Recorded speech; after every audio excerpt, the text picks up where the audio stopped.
Hello everybody, I'm glad to see you're joining me in part 2 of how to use your PlayStation 3 controller as uh, as a PC gaming controller.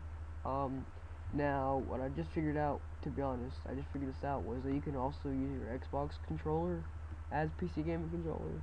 Now I have an Xbox 360, but I literally have probably only touched the controller once, maybe twice ever. um, I don't play with it at all, so I have no clue how you would hook it up to the computer. I'm not sure if it's on USB or what, but if you can figure out how to hook it up, then I'm pretty sure it's gonna be the same instructions. Now, if it's not the same instructions, then I'm sorry, but I'm pretty sure it should be. Now whenever you download the XPatter file in the description, you should open it up with WinRAR, and what I want you to do is, I'm pretty sure both of these files will be there. Um, so click the top one, double click it, and it should open up with this. Just go, it's gonna talk a whole bunch of warning stuff. Click start, okay, start, and then you click start, and program location, and associate, and it's gonna open up with this. This is pretty much XPatter. Actually, it is XPatter. um, my neck itches. So, find out where XPatter went, and go to your My Documents, and make a new folder. I named mine PS3 controller for PC. And go ahead and download that very last thing in the description. It's just going to be a picture, and bring XPatter and that picture all in this folder, okay? So you're going to have two things there. Oh, whoops, looks like I closed out of DS3 tool earlier. Sorry for that, guys. Let's see. Okay, it's still working. Okay, so once you have these two things into this folder, what I want you to do is go ahead and open up XPatter. Oh wait, it's already running, it says. Of course it's already running. So it's gonna look a little something like this. You can go to File, and what you're gonna have to do, I said File, didn't I? Click this controller and click New. Then go to Open, and go to Documents, find that folder, and select that picture you downloaded, okay? It's a pretty crappy quality picture, but the quality doesn't matter here, seeing as you're pretty much never going to look at it. So, once this is open, click Sticks, and now click Enable. This is for the left stick. So the left analog stick, up here it's going to tell you what to do, so push that stick left, now push it up. I think I messed that up. So if you think you messed it up, just go down here and click Detect again, click left and up, okay? Then click this and drag it over to the left stick. Now click Enable for this, and now make sure you're using the left stick. Whenever I did this for the first time, I screwed it up, and make sure you're using the right stick for this.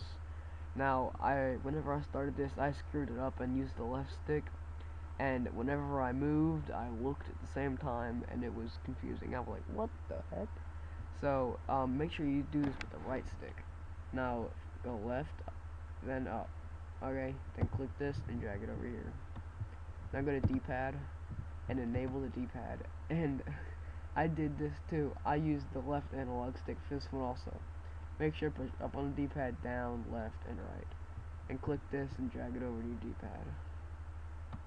Now try to make it look nice. I mean, you can always move it, but just try to make it look nice, you know. Then go to buttons, and this part's confusing. So when you're at this page, all you have to do is click a button. So right now, I'm going to click the X button, and I'm going to come over here and name this X, and I'm going to put it right on the X. Now it's important that you must name it, because if you don't name it, you're going to get completely mixed up at one point. So once you move it over there, you don't do anything else. You just go ahead and click the next button. So I'm gonna click circle, and I'm gonna name this O. I'm gonna go ahead and click square now. Since there's no square, I'm just gonna name this square. Now, triangle. Oh, whoops! I forgot to hit the next button. Square. Now hit triangle. Name this triangle. And remember, at any point, if you think you might have misspelled something, it's not a big deal. Misspelling doesn't matter. You can name these whatever you want. There's no right or wrong spelling, or right or wrong name, to be honest with you. But if you think you want to change the name, just go ahead and click it again, and it'll bring you right to it. Now, go to, now click the next few buttons.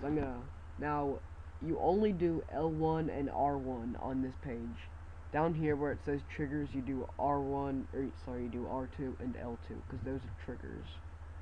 L1 and L2 are not considered triggers. So I'm going to do L1 right now, and I'm going to name it L1. And I'm just going to stick it right here. I'm going to do R1, and name this R1. Now I'm going to do start.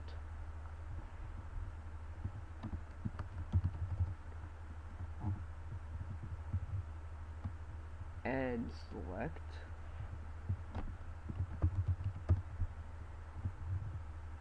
And PlayStation Home.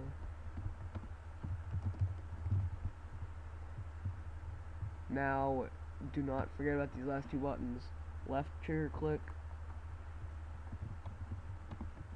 Left analog stick click. I don't know how to spell analog. Analog, there we go. Left analog click. Oh my god. Now, what the heck? I don't want it to be there. Okay, I guess it's gonna be there. Now right analog click. Right analog click.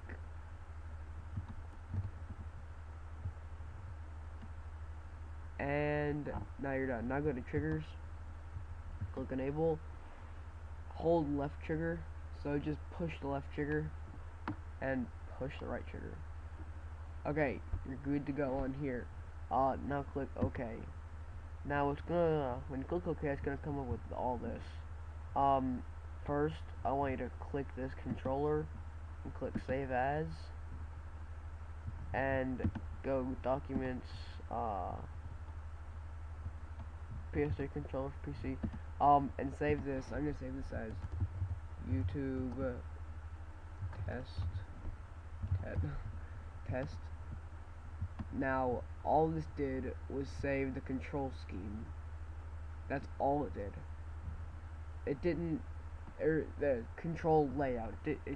All it did was save the control layout. It didn't save the control scheme. So now what you're gonna do is, when you're here, just click it, and, okay. So, how much time are we at? See if I can explain this in this part. Yeah, I think I can. Actually, I'm gonna do this in the next part. So I'll see you in the next part for, adding buttons. So, see ya.